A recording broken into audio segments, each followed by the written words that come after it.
Wow You. So J.S. Russell is a poet, educator, and the visionary founder of Inspiring Word, LLC, a publishing company dedicated to reducing recidivism and empowering incarcerated individuals. A returned citizen himself, Russell has authored 5 powerful poetry collections, as well as a transformative workbook and guide designed to inspire personal growth and freedom from within the prison system. His work has been featured in prestigious outlets such as NYU's Review of Law and social change digital publication The Harbinger, Prison Journalism Project, and PEN America. Through his writing, Russell provides a raw and thought-provoking lens into the experiences of an incarcerated Black man, offering insights that highlight resilience, self-reflection, and the power of transformation. J.S. Russell's mission is clear: to show that words can change lives and to help others write their freedom. His work continues to make a profound impact, encouraging incarcerated citizens to reclaim their futures and inspiring initiatives that lower recidivism rates. He has been spreading his message at various open mics in the DMV area, like here tonight. So please make some noise for J.S. Russell.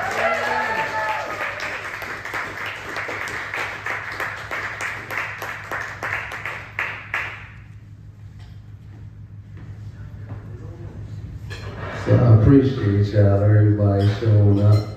You know, this is huge for me, being able to have a feature here with Busboys. So this is what happens, right, when it's an open mic, right? People can do whatever they want to up here. So I'm about to sing, and y'all thought y'all was about to get some poetry. No, damn well I can't sing. But anyway, that's part of my set. You can't escape from the neighborhood life. Wish you could just get away somehow. I can't escape from the neighborhood life. This is why I get high, to release my mind. That's some UCB stuff. You don't even know if you ain't good to the go-go scene. But anyhow, I've been in class doing nothing time wasted. Thinking about fast cash, hustling and getting wasted. Committing crimes, getting all my dimes by God's graces. I was unconfined because during time I couldn't face it. The only bars I was trying to deal with was in music or Fort Knox. At times it was hard to deal, so I ain't lose it. I smoke pot, relax my mind, ease my body and chill out. Or drink licks until my emotions spilled out. I felt out of luck, out of money and out of time. I get frustrated, wanna yell fuck and buck the 9. Unload as the gunpowder explodes. Propelling projectiles to create a bullet hole. Absorbing the heat is the power that I feel. Same shit to give cowards hard to kill. But fuck them, hard to stand it on me. The only reason why I'm in this seat is the man I want to be, the things I want to see. But I'm zoning, missing about 3/4 of the lecture. And before it's over, I'll be asleep, I bet you. Now, believe it or not, I wrote that at 17 in a physics class that I was trying to get out of because at that time, I had this little purple pager that I got from my mother, and people would be paging me about some stuff that they needed from me in the neighborhood. And so it put me in a different mind state. So at that time, it was more so thinking like this: for the job at hand, this razor is more valuable, is as valuable as a diamond. Cutting glass from this plate. And what I'm about to bag is about to put money in my safe, putting me fast in my place. Invisible settings for brief weddings of these streets and myself. Divorce her with my portion before I'm lost or put on shelf. No desire to be canned, expiration or release date, not in my plan. So, though I was that teenager doing things I wasn't supposed to be doing, that's what my mindset was. And then it led me to where I ended up sitting down doing some time. I'm trying to take y'all on the journey. I hope y'all just follow me, right? So, while I was sitting down, I wrote all of this stuff because I didn't have dreams of what I did that put me behind bars. I had dreams of that.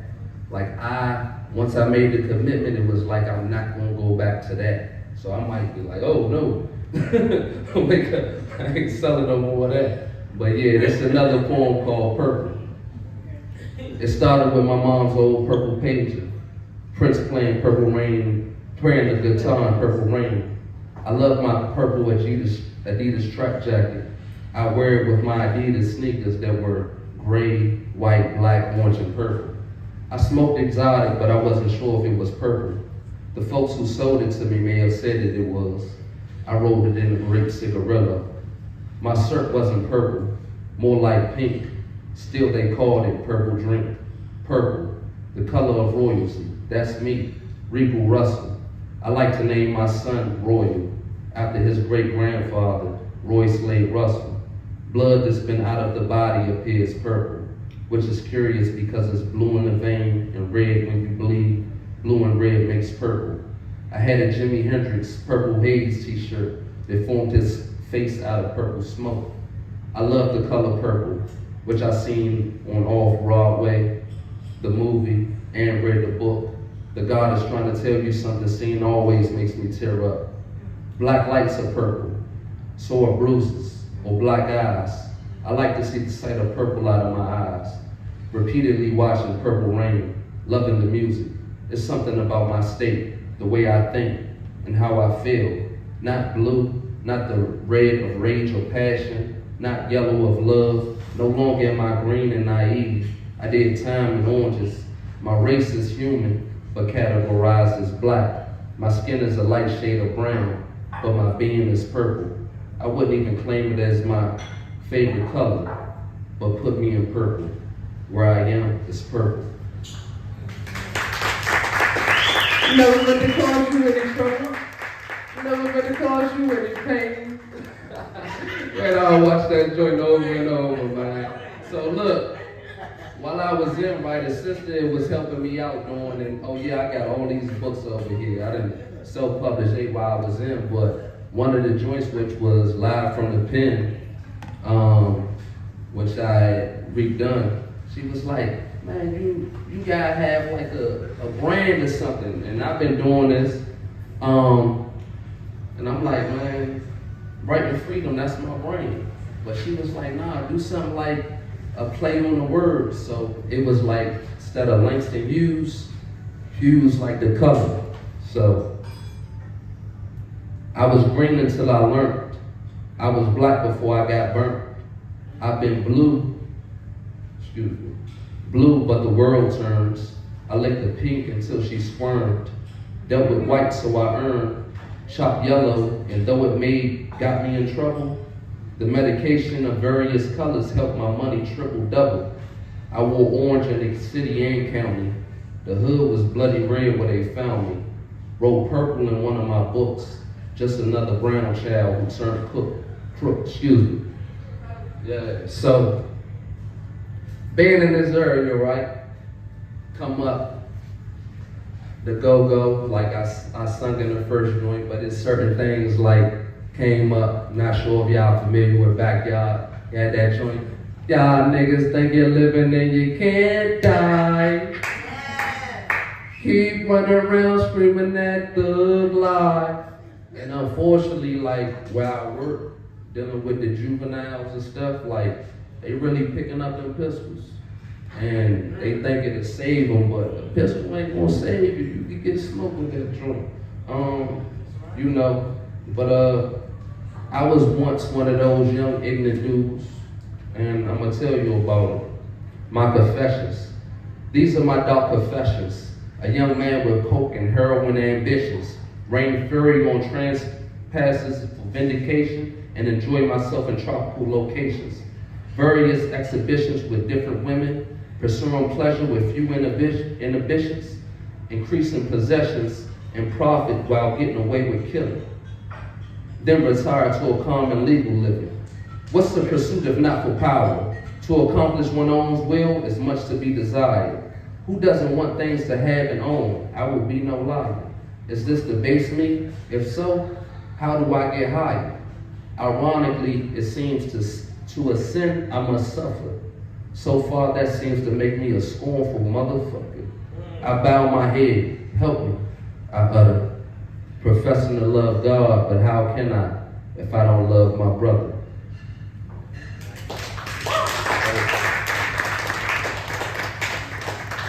unfortunately, what put me where I was, somebody lost their life. And then the thing that I gotta thank God, I thank all y'all for being out here, but I thank God for being able to be here, because being able to develop and transform, it's like, though there was a sacrifice and they, I did the time and was able to come across different things, and through this writing, it was very therapeutic for me. So in certain things, and one of the books is called April, they had an exercise called Reaping the Whirlwind. And that's where I shared this. Damn, what have I done? A flurry of shots. How did I get so high? It's not what I wanted. Then I was hunted. So many nights haunted by my mistake, all night awake, thinking of what I could have done differently. Me in prison, him in cemetery, both families hurting, all because of a nigga's pride hurting. His, not mine. I was fine. I tried to apologize, he wanted to fight, I declined. Until I did it. All right, but that wasn't the ending. He had to get disrespectful. Now I'm thinking about my safety and where I'm living. I didn't know where he lived. He told me to get my pistol when I did. Why did he do that? We were both drunk and high. We were both drunk. Me drunk and high, emotions high. I didn't want him to die, but there was an explosion. Anger erupting in the gunfire. Then it was over. Damn, why did I? I'm sorry, I was supposed to give y'all a trigger warning, so ain't nobody feel no type of way. I learned that since being out here. They be like, trigger warning, so people don't feel crazy, but yeah. So, and me doing what I did and spending that time, man, it was still work on getting my freedom, work on me trying to figure out what to do now. And also, being in service. So it's a book that's coming out soon, Poems from a Prison Church Resurrected, where I wrote this one, and it's called The Blood. The blood spills, staining the asphalt, my fault, blood hot, provoked it past the point of return, conviction burns, like a flame, shame because of the brother slain. The blood cries out, the grieving mother shouts, and I'm broken. The ground is soaking. The blood is spoken of the act I can't take back. I didn't stick around to look at the blood as it spilled in the street. It speaks. It gives me no peace. But there's another blood that has been shed, sacrificed for me. It humbles me with work, with mercy. So for that, I'm thankful, because like, man, I read that Bible real seriously while I was in, and taking in those scriptures and applying that to my life. And I mean, should you see me, I'm here. So,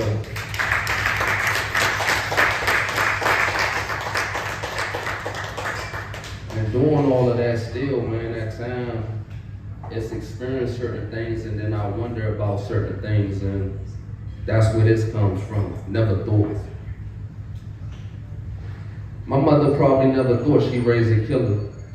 My mother did what she could to stop me from being a drug dealer. I never thought I'd be trying to teach my daughter from prison. Always wondered what impact I have on her and how she'll turn out on business. Our lives intersect, creating an elaborate web, crossing paths. Niggas I'd never be around out there are now my neighbors. Niggas who could have been my dad, I teach math. Junkies who would never know where I live are asking me for favors. My pain turned into frustration, discomfort, motivation. This ain't my idea of living. Hoping who I've matured to, inspired those who I'm giving. Inspired by one day having a pretty woman, hey Pebbles, watching TV, wishing it could be me, asking could that be me? I had no trade, no degree in the first degree, murder conviction and a few more felonies. How long until I'm free? How old will my daughter be? How many family members will be deceased? What will my place be? Can I transition properly? Will they accept me? So much out of my control and so little up to me. So much work to do and so much to work out with me. Violent offender, ain't much rhythm for me. To who do I write? To who do I please? I know my case, they got an extra chance to properly convict me. I'm not a monster, I'm a father. I'm a good son and uncle. My cousins are like my siblings and they don't look down on me. I thank God for my mother. Because of her, I can see my daughter. It's not just me. All of my family wants me to be free. I wonder if my mother knew she'd raise a man. I wonder how old she'd think that I'll be before I understand. 30 years old, 5 years down, 50 years sentence, 20 before parole. I gotta make something out of my hand. I got to, just to calm my soul. So, it was this place that I was in, right?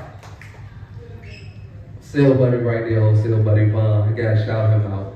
You know what I'm saying? The good man Travis was right there, but we was in this place called RCI, which is Roxbury Correctional Institution, right? And so, when I first got there, you know, before I got that feature, that honor to, I was on a record joint. I wrote this. I see purple mountain majesties, but the conditions on which I see them is a tragedy. I don't know why the caged bird sings, but I know the caged man dreams, looking at razor wire glistening. It's peace and joy singing out my bar window, inspiring hope and praise to a heavenly host. Still his violent slams of metal when my door closes that I can't open, hoping that host will let me someday go. Sooner than later, I'm in these books like they're a theater, showing me scenes of something greater. Lives coach a lane, vivid knowledge that make my horizon expand. And there's beautiful colors that stretch across that at the break of dawn, letting me know that there's more beyond, so just carry on and execute, because the pursuit of happiness is my constitutional right to pursue. When I get through these bars, through these gates, through this hurt, my hate, RCI the beautiful.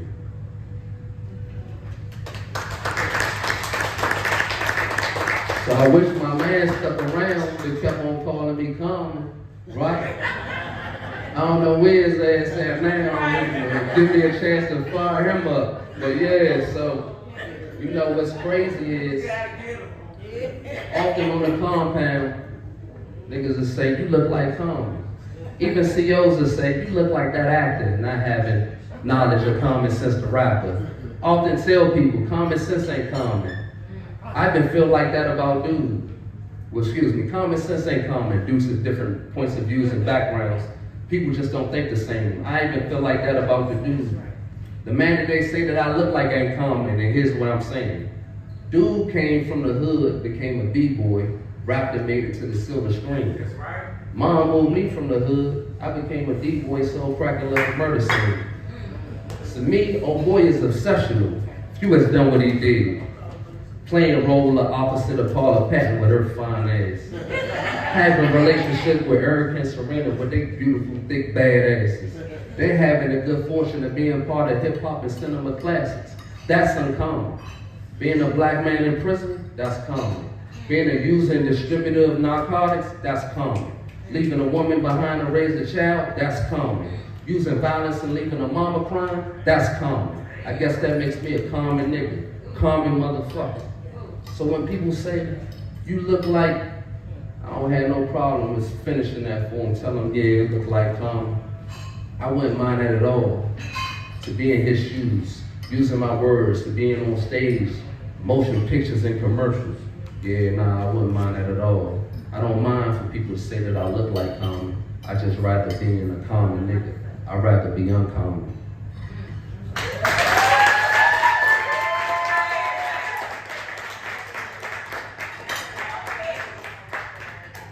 So, with all of that, right? Reflecting, doing the stuff that I needed to do to make sure that I got out of that place. You know, this is one of the things that I realized, and I'm gonna end this with this caution. Always knew there was wolves for real. Always knew that in these streets I could be killed. That's no matter if I was in them or not. Could be because I came across the wrong. Could be because I was on the wrong block. Could be because I came across the wrong cop. I did my best to move cautious. Some niggas talk that never scared shit. I felt the threat. Anxiety had me feeling nauseous, not knowing what I would do yet, but I knew Elaine wasn't experiencing no losses. They say that natural response is fight or flight. I had my choice of battles. I ain't ashamed to say that I done some shit, but still I can stand on the fact that I never tattled. I used to be high, paranoid, riding around the complex to see if somebody was following me. I hated that the front of my apartment building was glass. A nigga could see my apartment and swallow me. I got back from the Bahamas expecting a burglary. These young niggas usually ask me for a lick, but that wasn't my shit. I respond, I'm the lick. Try me and see what you get. I kept one in the head, there was no cop in my shit. I refused to return to living like that. Stressed high. Grey Goose and ecstasy, stayed high. That's how I dealt with the madness. After a day of moving small packages, buying and selling, wanting to be more than a convicted felon. UPS wouldn't even hire me and help me out with my education. Trying to sell cars at 100% commission, entering the recession, forced me into a familiar vocation. I slid back, relapsed. I just remember the swaggy nigga in DC jail talking about riding around with an 8 and a 380. I figured I had to do it like that. I remember Rex saying he had 20K at 18. I had to get it like that. The woman I bought my 300M off said she needed a 10K cushion. I needed it like that. Unemployment, taxes, stimulus packets, Percocet, Oxy, weed, water, and crack got me my stacks. For a minute I felt like I was up, until it all went bad. People I had around had people they had around. I was up, they was down, and that's how it all went down. I've been down for over 10 years now, a decade analyzing and correcting my mistakes. Sufficient time to retrace my steps and contemplate everything I hate. Time enough to practice habits and put me in another place. I always knew there was wolves. Now I'm gonna stay my ass out of the woods. I'm preparing for greener pastures where it's all good. No more anxiety, stress, and fear. I wonder if it was meant for me to be here, while others like me are being gunned down by the wolves. J.F. Russell, listen, follow me at J.F. Russell. I actually do this work with the youth. I actually go around, using my story and stuff like that. I'm gonna work on a stage play for this, but the whole mission is to make sure that I'm deterring those that, on that path so they can know what's right, and then also encourage those that's out there so they can do better, so that's what it is.